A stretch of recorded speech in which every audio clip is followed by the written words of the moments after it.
the person that this is hardest on is the guy who's got to go through this long rehab once again.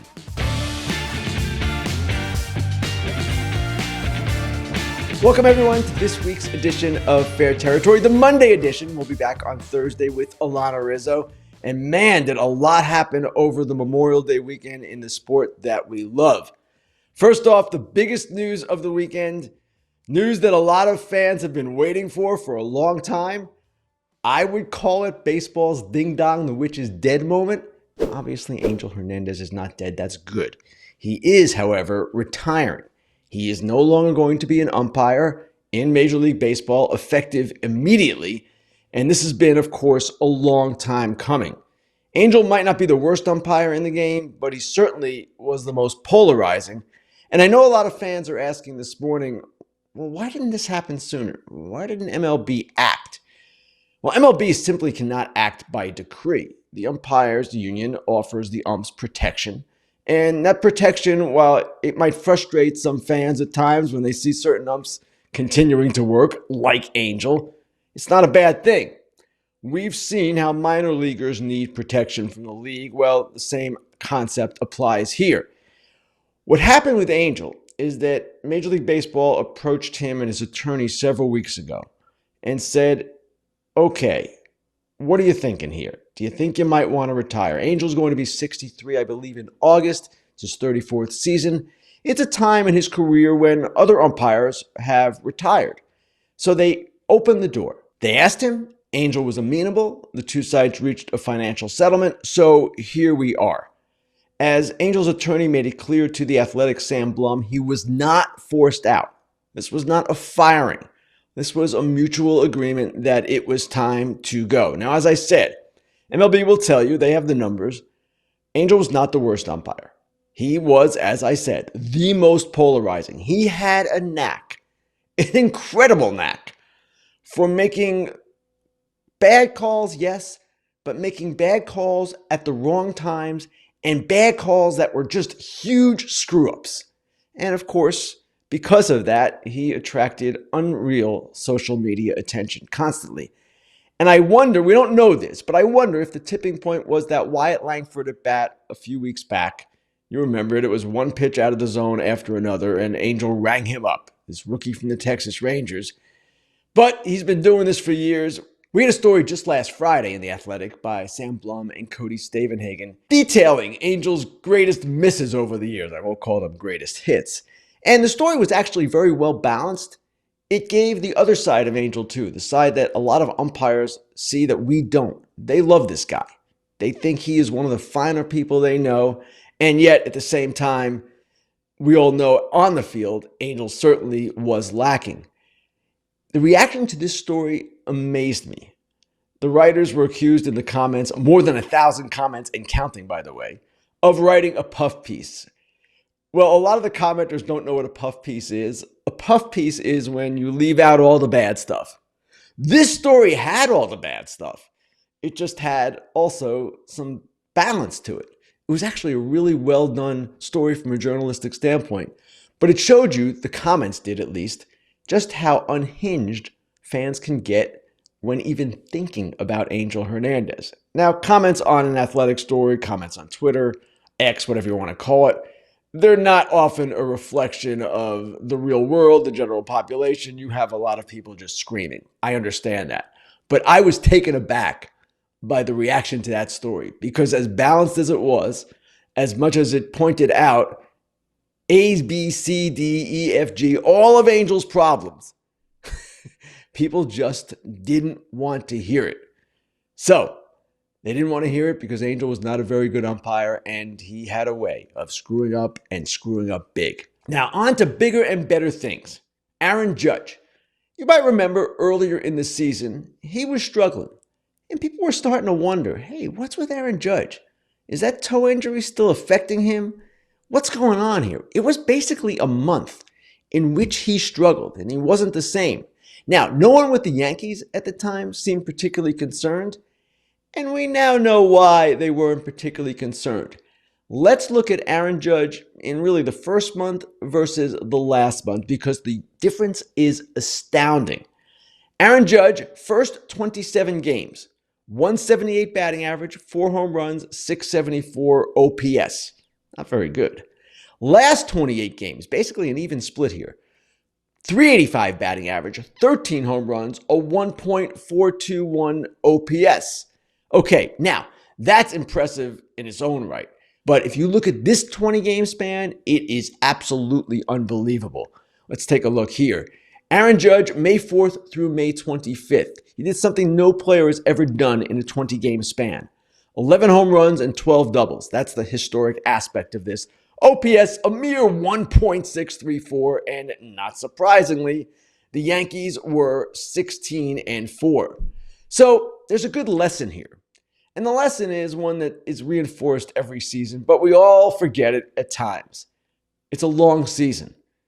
For the great hitters, things often turn, and they often turn rather quickly. Now, not this quickly necessarily, and not this dramatically. There's only one Aaron Judge, but my goodness, small samples, even month-long samples, can fool us. Now, on to the third thing I want to talk about this particular segment, and it is something I've been longing to talk about really the whole season. The Cleveland Guardians. Now, I'm going to start with a true confession here. My true confession is that I did not even go to see the Guardians in spring training. Normally, I don't hit all 30, and the teams I don't hit are the teams that usually didn't do much in the offseason, don't seem particularly interesting, don't seem particularly competitive. Granted, the Guardians had a new manager, Stephen Vogt, and that alone was reason to go see them. But I knew Stephen Vogt as a player. I figured I could catch up with him whenever. Well, clearly I was missing out. And clearly what I did not know, and what writers covering the team detailed, but not many people took seriously, was that the Guardians were transforming their entire offensive approach. They were going from this punch and Judy team to a team that was focusing on hitting the ball hard, driving the ball. You might say, well, don't all teams do that? Yes, but the Guardians last season were not that kind of team. They were not a team that sought to hit the ball hard. They sprayed the ball all over the place. That was kind of how they were doing it. So they were transforming their offense, and that transformation has been nothing short of insane. The Guardians trailed the New York Yankees by 1/2 game for the best record in the American League. They are third in the majors in runs scored after finishing 27th last year. And their bullpen, anchored by Emmanuel Clase, has been the absolute foundation of all that has been going on. It's the offense that is so different, but it's the bullpen really that is the rock of all this. So let's look at some breakdowns here of just what the Guardians are doing, because again, it's rather amazing. Okay, let's start with the home runs. This is a team that did not hit home runs last year. They were 30th in the majors, 124 home runs. Right now, they've got 59. They're 10th in the majors. They're almost halfway to last year's total, and we're not halfway to the end of the season. Okay, the other thing, the bullpen here. Leading after 8 innings, this is Clase, they're 31-0. Leading after 6, and this is a reflection of their middle inning relief, they're 27-1. Still really good. The most amazing thing despite all of this, yes, is what they have done since Steven Kwan hurt his hamstring. You remember, at the time, Steven Kwan was leading the American League in hitting. He was batting .353. He was kind of the key to their offense. With Steven Kwan, the Guardians were 21-12. It's a .636 winning percentage, averaging 4.97 runs per game. Without him, without their leading hitter, the American League's leading hitter, they're 15-6, .714 winning percentage, even better than with Kwan, and they're averaging slightly more runs per game, 5 runs even each night. That is astonishing. And it's a tribute to what they've done offensively. It's a tribute to Jose Ramirez, who might be the most underrated superstar in this game, who seems to have an epic at bat every 3 or 4 days. A tribute to Josh Naylor, who is emerging as a superstar, and really their whole team. How's the Francisco Lindor trade looking right now? Andres Jimenez has been a star for quite some time. And I could go on and on and on. But hats off to the Guardians, and shame on me for blowing them off this spring. Time now for the Inside Dish. This is the part of the show where I talk about something I've written, something going on inside the game. And today I'm going to do a little bit of a combination of both. The one big story in baseball that I did not talk about in the first segment was the season-ending injury to Ronald Acuña Jr., the torn ACL in his left knee, the event that happened just the other night on a seemingly innocent play, Acuña retreating as he aborted a stolen base attempt trying to get back to second base. When something like this happens, people often say, oh man, what are the Braves going to do? Who are they going to get to replace Acuña? It's a natural reaction. And other people will say, man, this is terrible for the game of baseball. Here's a great player and he's not going to be on the field anymore this season. What a shame for the sport as a whole. Well, all that is true. But the person who is affected most here, the guy who really is suffering, is Ronald Acuña Jr. I want to talk about what this means for the player because to me, that's the thing that sometimes gets overlooked. Now, Acuña, you guys know this, has been through this once before. In July 2021, he did the same thing to his other knee, and that was a devastating injury to him emotionally. His mother told ESPN, about a year and a half after that he cried every day. And not just every day, all day. Now, Acuña was 23 then. He's 26 now. He's a more mature guy, no question. He's married with 2 children. He's been in the league 7 years. But all of that doesn't make this any easier.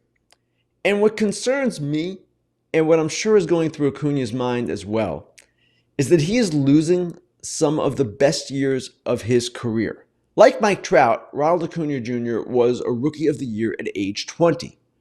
Trout, though, won 3 MVPs and finished second 4 times before injuries really started to derail him. Acuña has won 1 MVP, and let's look at his games played in recent years, because this is what is truly disturbing. Here's Ronald Acuña, games played ages 23 to 26 seasons. You see, in 21, that was the year he got hurt, 83 games. Came back in 22, wasn't the same, played in 119 games. 2023, his historic MVP, 40 homer, 70 stolen base season. That was amazing. He was Ronald Acuña Jr. in full. And then this year, 2024, he will appear in only 49 games. Now, this injury occurred 2 months earlier than the one in 21. But based on Acuña's first recovery, it stands to reason that he might not be entirely the same next season. You remember in 22, he was kind of struggling to find himself. So that's another year, 2025, in which Acuña might not be the guy that we saw last season. So that's a total of 4 seasons compromised in the middle of a brilliant career. And if you want to count 2020, the COVID year, in which no one played a full season, it was only 60 games, that's 5. Now the Braves are going to figure this out. They'll add an outfielder at some point. If you remember in 21, they did some brilliant things. Soler, Jock Peterson, Eddie Rosario, they went on to win the World Series without Acuña. Baseball will continue generating new stars, and Ronald Acuña Jr., his career is not over. But the sport goes on. That's my point here. Again, though, the person that this is hardest on is the guy who's got to go through this long rehab once again. He knows what it's like, yes. He's been through it before, yes. He'll understand and know what it entails. That doesn't make it any easier. And he might go on, he might come back at age 28 or so and be himself again and not really have any more injuries like this the rest of the career. And he might go on to be a Hall of Famer. But a career lasts only so long. These major leaguers, they do not play forever. And that's the part that is most disturbing to me, and I'm sure most troubling to Acuña. He can't get these years back. Time now for Grillin Ken, the part of the show where you guys get to ask me questions. Let's get right to it. First question comes from Jason C., who asks, what does the outfield market look like at the trade deadline? Does Craig Breslow move an outfielder? Well, this actually relates to the previous segment talking about Acuña. I'm sure a lot of Braves fans are wondering about which outfielders might be available. And yes, as specifically it relates to the Red Sox, Tyler O'Neill would look to be a guy that possibly could get moved. In fact, I would even say likely gets moved. Free agent at the end of the season, having a good year. The Red Sox are probably not going to be in contention. They're playing better than some people thought, but with all of their injuries and all the different young players they're trying to mix in, it's not a year where they're going for it. It's kind of a year of transition. So Tyler O'Neill, one player, one outfielder who will be available, and I can give you a bunch of others. This is generally a position where players are in ample supply at the deadline. You can start with the Mets. Starling Marte, Harrison Bader. The Mets don't look like they're going to be buying this year. They look like more of a seller. Then there are some veteran guys like Tommy Pham with the White Sox, Kevin Pillar with the Angels, both of whom are playing well and could be solid additions for a team. I look at Brent Rooker from the Oakland A's. They are always willing to trade. Taylor Ward from the Los Angeles Angels.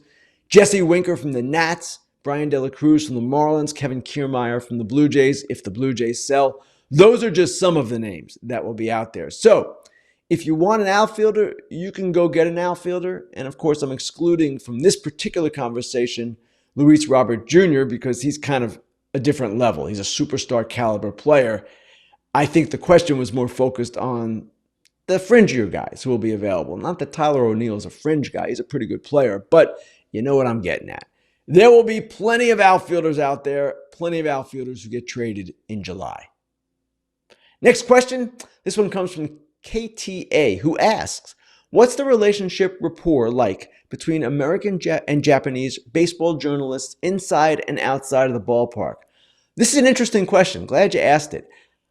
The relationship is really good. And in fact, one of the great things to me about the fact that we have players from all over the world in our sport is that you get to meet reporters from all over the world. And the Japanese contingent is larger than any other contingent, in part because they have superstar players here, and also because the country's media is a little bit more, intense, rabid, deeper than in other spots. And maybe there's more money in Japan to travel than there is in certain Latin American countries. It stands to reason that that is the case.